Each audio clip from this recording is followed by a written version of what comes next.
Even both sanctimonious and morally righteous environmental left groups have been conduits of Russia's propaganda machine for years. Those of us who have lived in the energy and environmental policy space have been following the money since 2014. Coincidentally, that was the same year that Russia took control of Crimea. Then NATO Secretary General Rasmussen alerted the world to Russia's campaign to undermine the age-old process of hydraulic fracturing and European oil and gas production.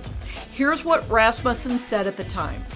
I have met allies who can report that Russia, as part of their sophisticated information and disinformation operations, engaged actively with environmental organizations working against shale gas in order to maintain European dependence on imported Russian gas. And it's no hoax. The Russians were doing the exact same thing here in the United States. Hillary Clinton even complained about it during the 2016 presidential campaign.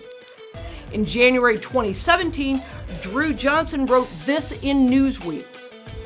Buried within the U.S. intelligence community's report on Russian activities in the presidential election is clear evidence that the Kremlin is financing and choreographing anti-fracking propaganda in the United States. And by targeting fracking, Putin hopes to increase oil and gas prices, destabilize the U.S. economy, and threaten America's energy independence.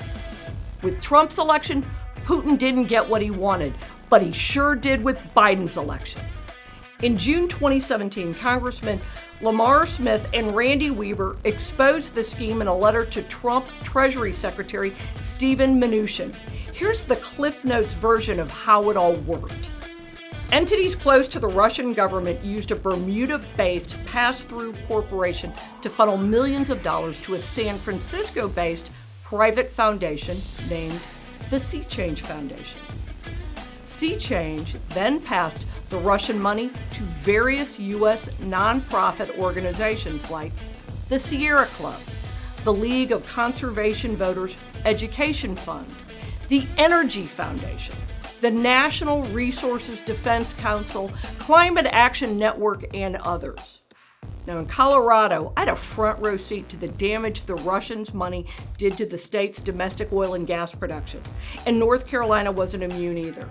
According to IRS documents, millions of dollars eventually made their way to leftist nonprofits like the Justice Center and the Sustainable Energy Association. So when you're spending $50 to $100 or more to fill your tank, you can thank America's sanctimonious and very well-funded environmental left, powered by Putin's propaganda machine.